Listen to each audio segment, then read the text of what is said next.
सारखं सारखं वॉशरूमला जावं लागणं ही समस्या तशी सामान्य आहे, पण मनात खूप भीती निर्माण करते नाही का?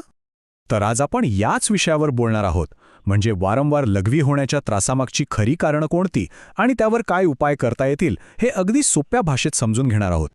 जरा विचार करा, रात्रीची छान शांत झोप लागलेली असते आणि अचानक लघवीमुळे ती मोडते. एकदा नाही, दोनदा नाही, तर 3-4 वेळा.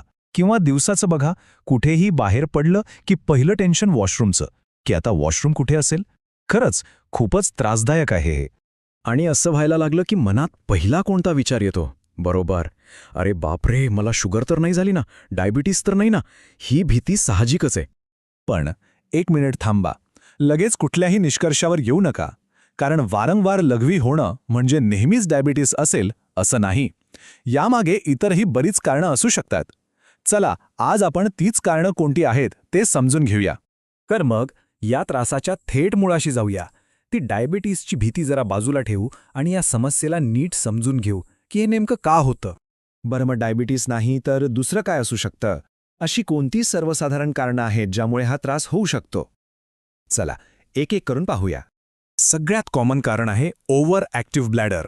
म्हणजे काय, तर आपली लघवीची पिशवी थोडी जास्तच संवेदनशील होते.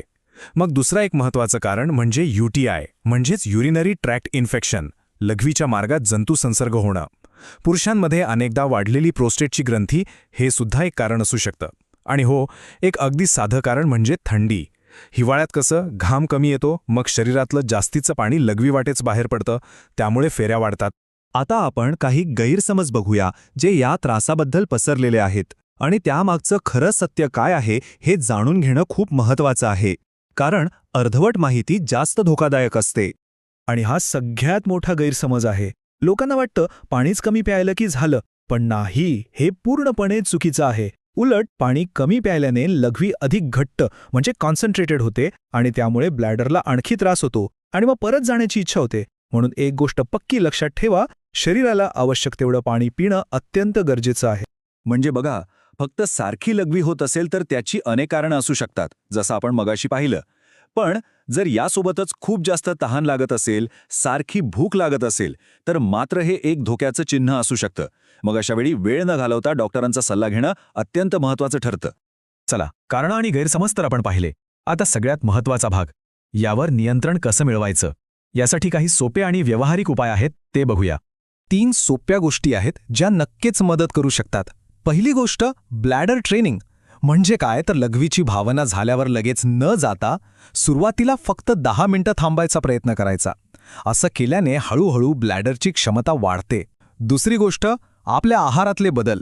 काही पदार्थ जसं की चहा, कॉफी किंवा खूप मसालेदार जेवण हे ब्लॅडरला त्रास देतात, त्यांचं सेवन कमी करायचं.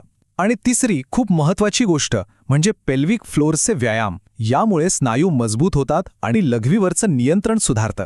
आणि हो, जाता जाता एक अत्यंत महत्त्वाची सूचना. इथे दिलेली सगळी माहिती ही केवळ ज्ञानात भर पडावी यासाठी आहे. याला वैद्यकीय सल्ला समजून नये. कोणताही उपाय करण्याआधी आपल्या फॅमिली डॉक्टरचा किंवा तज्ज्ञांचा सल्ला घेणं हे बंधनकारक आहे, कारण आपलं आरोग्य हे सगळ्यात महत्त्वाचं आहे.